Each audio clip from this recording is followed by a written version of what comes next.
Hello students, in today's video we will continue our lesson 1 History of Computers. So students, in our last video we studied about some early computing devices that were used to do very simple calculations like addition, subtraction, multiplication and division. And now today we will study about modern computers. Modern computers are the result of more added features and changes in working of computers. Nowadays, modern computers are capable of performing complex tasks and have become more economical and fast as compared to the early computing devices. The first true computer was an electrical device. Computers can be divided into 5 different generations. Now we will study about these generations one by one.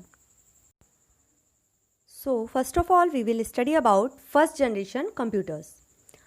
First generation computers were developed between 1940 to 1956. These computers were based on vacuum tubes, and these vacuum tubes were very large and expensive. They consumed a large amount of electricity and generated a lot of heat. That's why these computers had to be cooled properly. In first generation computers, punched cards were also used. These punched cards used for input, output and storage. This card is a piece of stiff card in which holes are punched in at a specific points to represent data. Now, second generation computers were developed between 1956 to 1963. These generation computers were based on transistors. It means that transistors replaced the vacuum tubes that were used in the first generation computers. Transistors are smaller in size compared to vacuum tubes.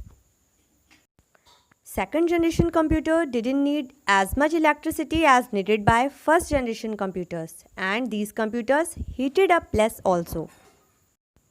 In third generation computer, transistors were replaced by ICs, means integrated circuits. IC is a small electronic device consists of millions of transistors in it. Speed and efficiency of these computers were increased. The CPU was made up of many ICs. In this generation, the keyboard was introduced for input and monitors began to be used to show output. In fourth generation computers, the CPU was placed on a single small chip called a microprocessor. This greatly reduced the size of computer and also made it much faster and more efficient. Today, a microprocessor can have millions of transistors. In this generation, computers began to use operating systems that had icons and menus like in Windows.